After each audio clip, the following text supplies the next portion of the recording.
Hey there, curious minds! Welcome to the AutodiDact. In this video, we're traveling back thousands of years to explore the ingenious ways ancient civilizations measured time. In Egypt to incense timers in China, you'll discover that timekeeping was once as much about the heavens and the earth as it was about precision. Get ready to see time through the eyes of those who lived before the clock was even invented, and maybe you'll see your own time a little differently too. Time is one of the most valuable things in the world. We do courses to improve our time management. We don't want to waste our time. We set our own alarms to wake up early in the morning. Early morning, the day and night. We do prefer time to do different things. What will be your reaction if I say sun served the first reliable timekeeper? Have you ever wondered how people told time before clocks were invented? In a world without digital screens, ticking hands, or alarms, how did ancient civilizations know when to pray, plant, or gather? While we rely on technology every hour of the day, ancient people measured time using the natural world, and they were remarkably precise. From the shifting shadows of the sun to the dripping of water in a bowl, they developed ingenious ways to track the passage of time. Let's step back thousands of years to uncover the secrets of ancient timekeeping. No batteries required. Long before the invention of mechanical clocks, humanity looked upward to measure time. The sun served as the first and most reliable timekeeper, casting predictable shadows as it moved across the sky. Early civilizations observed these shifting patterns and developed the shadow clock, one of the simplest and earliest time-measuring devices. These were usually just vertical sticks or pillars, known as gnomons, planted into the earth. As sunlight struck the gnomon, its shadow would stretch and rotate throughout the day. By tracking the length and angle of the shadow, people could approximate the time, not in hours and minutes as we know them, but in terms of the day's progress. This primitive concept laid the foundation for sundials, which emerged in more advanced forms in ancient Egypt, Greece, and Rome. Egyptian sundials as early as 1500 BCE were made from stone and wood, with hour lines engraved to show time segments based on shadow position. The Greeks later improved the design, incorporating geometry to refine accuracy, and the Romans even developed portable sundials calibrated to specific latitudes. However, sundials had a major limitation: they only functioned when the sun was visible. On cloudy days, during storms, or after sunset, these tools became useless. This posed serious challenges for timekeeping at night, for religious rituals, or for any activities that required a sense of time in the dark. So, ancient civilizations had to innovate further, creating alternative methods that didn't rely on sunlight, leading to the invention of water clocks, candle clocks, and astronomical systems. That's where water clocks, or clepsydras, came into play, offering a reliable way to measure time without sunlight. These devices date back to around 1600 to 1400 BCE and were first used in Babylon and Egypt. The basic design allowed water to drip slowly from one vessel into another. As the water level changed, markings on the container showed how much time had passed. In ancient Egypt, stone clepsydras were used in temples to time rituals and astronomical observations, especially at night. By 400 BCE, the Greeks were using clepsydras in courts to limit speech times, and Plato is said to have used one to keep his lectures on schedule. Later Greek designs became more advanced, with gears and floats, paving the way toward mechanical clocks.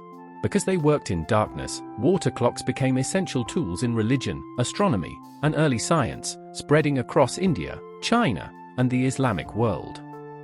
Simple yet effective, they helped humanity measure time long before ticking hands or glowing screens. Meanwhile, in ancient China, a more sensory form of timekeeping emerged between the 6th and 8th centuries CE, the candle clock and the incense clock. Candle clocks used tall candles with evenly spaced markings along their length. As the candle melted past each mark, time could be tracked. Simple and effective, they were useful at night and in enclosed spaces, often found in homes of scholars and officials. Incense clocks were even more refined. Popular in Buddhist temples and imperial courts, they used sticks or coils of incense that burnt at a steady rate. Some versions had small metal balls embedded at intervals. As the incense burned, the balls dropped into a pan below, producing a gentle chime, like an early alarm clock. These clocks weren't just practical, they blended scent, sound, and ritual, making them perfect for meditation, prayer, or quiet study. They reflected a uniquely Eastern approach to time, not just measuring it, but experiencing it mindfully. The most majestic clock of all was the sky itself, inspiring complex time systems across cultures. The Maya civilization, 2000 BCE, 1500 CE, developed a precise calendar based on the movements of the Sun and Venus, predicting eclipses and equinoxes centuries in advance with observatories like El Caracol. Their long count calendar, starting in 3114 BCE, tracked vast cycles of time. During the Islamic Golden Age, 8th to 14th century CE, scholars created detailed star charts and instruments like the astrolabe to determine prayer times and the direction of Mecca. Figures like Al-Battani refined astronomical tables, advancing timekeeping accuracy.